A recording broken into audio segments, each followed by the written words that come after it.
Hello everyone, आप देख रहे हैं true English classes bye Ramesh sir.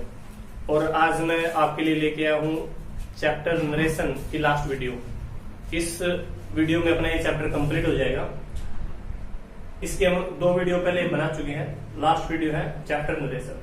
और बच्चों, ये जो जितने भी हैं, चाहे वो इम्पेरेटिव है, ऑब्जेक्टिव, एक्सक्लेमेटरी, जितने भी हैं, ये आप तभी समझ पाएंगे यदि आपने फर्स्ट वीडियो देखी है। यदि आपने फर्स्ट वीडियो में जितने भी रूल मैंने करवाए हैं वो यदि आपने याद किए हैं, समझे हैं, तब ये आपके लिए आसान रहेगी। यदि आप डायरेक्ट थर्ड वीडियो पे आते हैं, थर्ड पार्ट पे आते हैं नरेशन के, तो बच्चों आप समझ नहीं पाएंगे। इसलिए सबसे रिक्वेस्ट है, सबसे पहले जो फर्स्ट वीडियो है वो रूल्स आप नोटबुक में लिख सकते हैं, लर्न करें, तब ये आपके अच्छे तरीके से समझ में आएंगे। आज इस वीडियो में मैं आपको करवाने वाला हूं imperative sentences, objective, exclamatory, other important sentences. ये जो सेंटेंसेस हैं, इनमें से कई बार एग्जाम में पूछा जाता है, इसलिए मैंने इनको भी अलग से एक पार्ट बना के लिया है। तो लीजिए शुरू करते हैं। सबसे पहले इंपेरेटिव। और एक चीज मैंने बताई थी, चाहे सिंपल है, नेगेटिव है, इंटेरोगेटिव है, इंपेरेटिव है, सबके इकट्ठे रूल है, लेकिन एक एक दो रूल इनका खुद का अपना भी है। जैसे किसी में टू लगता है, किसी में दैट लगता है, किसी में इफ लगता है, तो सबके एक एक दो रूल अलग हैं। इसके ऐसे ही इंपेरेटिव के भी 1-2 रूल अलग हैं। इंपेरेटिव को हम 3 भागों में डिवाइड करते हैं, 3 पार्ट माने जाते हैं इसके। ऑर्डर इसका पार्ट है, रिक्वेस्ट भी इसका पार्ट है, और एडवाइस भी इसका पार्ट है।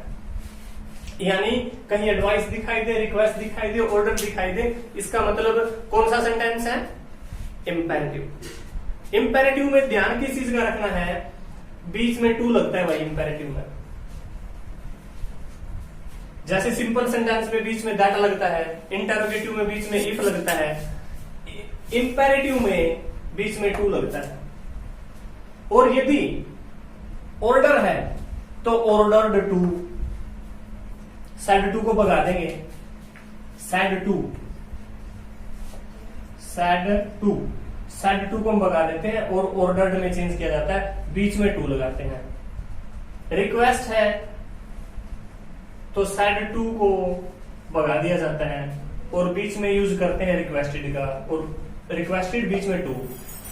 एडवाइस है तो सैड टू को भगा दिया जाता है और बीच में टू का यूज करते हैं, और सैड टू को चेंज कर दिया जाता है एडवाइज्ड, और ऐसा लगता है, यहां सी है या ऐसा लगता है। अब इनके मैं एक एक एग्जांपल आपको करवाऊंगा। पहला एग्जांपल है, ध्यान से देखना है, पहला एग्जांपल है the principal said to the peon bring a chair. Principal peon को चेयर लाने के लिए कह रहा है, इसका मतलब ऑर्डर है, क्योंकि उसके लिए उनको पे करते हैं, ऑर्डर दिया जा रहा है। तो सबसे पहले तो लिखेंगे इसके आंसर में द प्रिंसिपल। पहले हमने लिखा द प्रिंसिपल, सैड टू को हमने भगा दिया यहां से, और ऑर्डर है और सैड टू को भगाएं तो ऑर्डर्ड लेके आते हैं, तो यहां हमने लिख दिया ऑर्डर्ड। ठीक है, फिर सैड टू भागे हम लेके आए द पियन, पिन लिख दिया बच्चों। टू, ये कोमास को हटाया जाता है तो इंपेरेटिव में बीच में टू का यूज करते हैं। और ब्रिंग फर्स्ट फॉर्म है, फर्स्ट फॉर्म को सेकंड फॉर्म में चेंज किया जाता है, आपको पता है। ब्रिंग की ब्रोट करें या ब्रिंग की ब्रोट, लेकिन नहीं कर सकते, आपको पता है। पहली को दूसरी में चेंज किया जाता है, लेकिन यहां नहीं कर सकते क्योंकि टू है, और टू के बाद हमेशा कौन सी फॉर्म आती है? फर्स्ट। मोडांस के बाद कौन सी फॉर्म आती है? फर्स्ट। इसलिए हमें ब्रिंग ही रखना होगा, bring a chair, bring a chair. अब अगला जो एग्जांपल है वो रिक्वेस्ट का मैंने लिखा है, प्लीज आया है, इसका मतलब है रिक्वेस्ट है। तो सबसे पहले मैंने लिखा ही का हम सेम लिखेंगे। सैड टू को बच्चों हम बदलेंगे रिक्वेस्टेड में, REQUESTED। मी का सेम लिख दिया, मी। ठीक है, कोमास को हटाते हैं तो इंपेरेटिव में बीच में टू लिखा जाता है। प्लीज को भगा दिया जाता है क्योंकि रिक्वेस्टेड ले आए हैं, ही रिक्वेस्टेड मी टू। और हेल्प्ड करना चाहिए था लेकिन नहीं हो पाएगा क्योंकि टू के बाद पहली ही रहेगी, तो हेल्प। मी कौन सा पर्सन है बच्चों? मी है फर्स्ट पर्सन, फर्स्ट पहला, पहले के अनुसार बदलेगा यानी सब्जेक्ट के अनुसार बदलेगा। पहला कौन है? ही। और ये देखो आई, माई, मी तीसरे स्थान पर है, तो इसका भी वो लेना पड़ेगा जो तीसरे स्थान पे है। इसका तीसरे स्थान पे कौन है? ही, हिज, हिम। ये तीसरे पे है तो इसका तीसरा ये हिम है, तो हम लेकर आएंगे help him. He requested me to help him. ये एग्जाम्पल था बच्चों रिक्वेस्ट का। अब अगला एग्जाम्पल मैं आपको करवाने जा रहा हूं वो है एडवाइस का। ऐसा मत करो, ऐसा नहीं करना चाहिए, इस प्रकार के सेंटेंसेस। जैसे my mother said to me don't abuse anyone. मेरी मम्मी ने कहा बेटा किसी को गाली नहीं देनी चाहिए, एडवाइस किया गया है। तो हम लिखेंगे माई मदर सेड टू को हम बदलेंगे एडवाइज्ड, ADVISED, एडवाइज्ड मी। क्या एडवाइस करते? कोमास को हटाएंगे तो हम लेके आते हैं टू। ठीक है, और इस प्रकार के सेंटेंसेस में डू को भगाया जाता है। एडवाइस है और जिसमें डू आया है, don't abuse anyone, don't mix up with bad boys. ठीक है, इस प्रकार के सेंटेंसेस में डू आया उसको भगा दिया जाता है। अब आया है नोट, तो बच्चों आपने एक चीज का ध्यान रखना है, टू नोट लिख दिया मैंने, आपने नोट पहले लेना है। देखो पहले बीच में टू लिखते हैं फिर नोट, डू तो हमने भगाना ही है, तो आपने ध्यान रखना है टू को नोट को पहले लेकर आएंगे, नोट टू। अब अब्यूज ही रहेगा, अब्यूज्ड नहीं होगा क्योंकि टू आया है, टू के बाद फर्स्ट ही रहती है, तो एनिमल का एनिमल। इस तरीके से हमने सोल्व करने हैं। ये एक एक एग्जांपल दिए हैं, समझ में ना आए तो आप पर्सनली कांटेक्ट भी कर सकते हैं, कमेंट भी कर सकते हैं कि ये चीज समझ नहीं आई। एक एक एग्जांपल इसलिए दिया है क्योंकि मैं चाहता हूं इस वीडियो में ये सारे ही कंप्लीट हो जाए। अब इसमें एक चीज और रहती है इंपेरेटिव में, जिसकी मैं बात करने जा रहा हूं।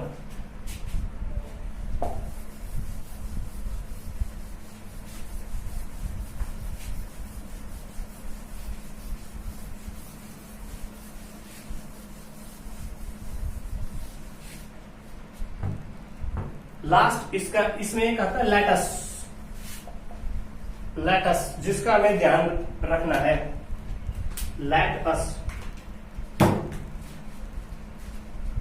लेटस में रूल क्या रहता है आपने देखना है। लेटस के सेंटेंसेस में जो सेड टू है उसकी जगह हमने लेके आना है सजेस्टेड। ये ध्यान रखना बच्चों। और सेंटेंस के बीच में हमने यूज करना है दैट, ये आपको ध्यान रखना है।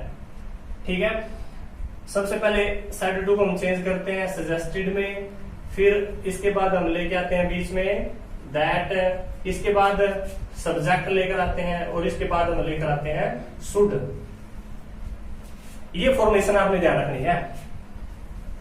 और ये फॉर्मेशन कब है? लेट अस के सेंटेंस में ये फॉर्मेशन कब आती है? सजेस्टेड प्लस दैट, सब्जेक्ट और should.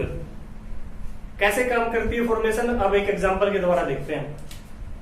He said to me, comma inverted comma start, let us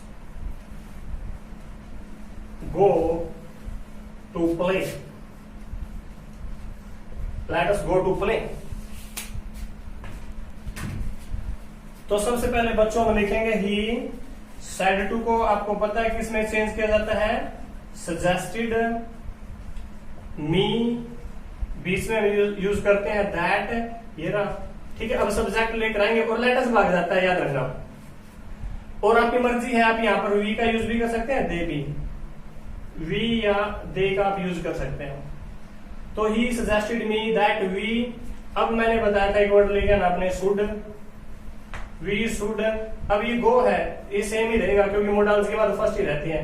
we should go to play, we should go to play. समझ में नहीं आया तो एक सेंटेंस और देखते हैं। He said to me, comma inverted comma start, let us take T,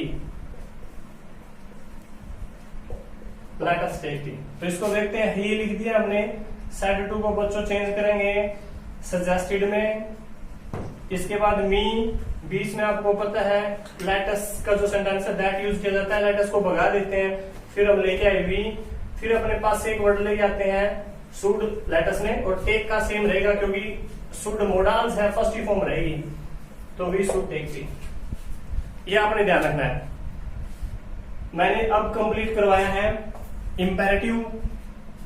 अब बात करेंगे ऑप्टेटिव की, ठीक है। Let's see optative. हो सकता है बच्चों ये वीडियो थोड़ी बड़ी बन जाए, क्योंकि मैं चाहता हूं इसी में कंप्लीट हो जाए ये। तो आपने ये कंप्लीट देखनी है, बड़े इंपॉर्टेंट सेंटेंसेस हैं। ऐसा हम नहीं कर सकते कि इसमें से कुछ छोड़ दिया जाए। यदि पूरा चैप्टर कर लें और कुछ छोड़ दें और वही पेपर में आ जाए तो फिर गड़बड़ हो जाएगी, इसलिए ये पूरी ही वीडियो करनी पड़ेगी। तो ऑप्टेटिव में ब्लेसिंग होते हैं, blessings, may he live long, इस प्रकार के सेंटेंसेस होते हैं। सी एग्जाम्पल हम देखते हैं। तो चलो पहले बता देता हूं इसमें चेंज कैसे करते हैं, करना क्या होता है इसमें, रूल क्या लगता है इसमें सैड टू को भगा के उसकी जगह लेके आते हैं हम प्रेड, प्रार्थना करना। बीच में यूज करते हैं दैट, इस चीज का हमने ध्यान रखना है। एग्जाम्पल देखते हैं। She said to me, comma inverted comma start, may he live long, may he live long, और लास्ट में साइन ऑफ एक्सक्लेमेटरी आता है इसमें। तो हमने लिखा सी सैड टू को बच्चों किस में चेंज करेंगे, प्रेड, और पेपर में आपको एक वर्ड और मिल सकता है विश्ड, विश्ड भी मिल सकता है ऑप्शन में कहीं। तो प्रेड, किसको प्रेड किया, prayed me that may he live long. तो ही को हम पहले चेंज करेंगे, ही चेंज नहीं होगा क्योंकि थर्ड पर्सन है, तो ही माइट, मे का माइट, लिव का सेम रहेगा क्योंकि ये मोडाल्स है, बाद में फुल स्टॉप। कोई भी साइन है लास्ट में उसको हमें फुल स्टॉप में ही चेंज करना है। तो he prayed me that he might live long, इस प्रकार से चेंज करना आसान है, सारे रूल लागू होते हैं इसमें। मे से पहले इसको चेंज करेंगे क्योंकि मोडाल्स है, हेल्पिंग वर्ब टाइप ही है ये, इसको पहले चेंज करेंगे, he might live long. Said to को चेंज करना होता है विश्ड में, ये ऑप्टेटिव का है। वीडियो को पॉज करके इसको अच्छे तरीके से आप समझ सकते हैं इस सेंटेंस को।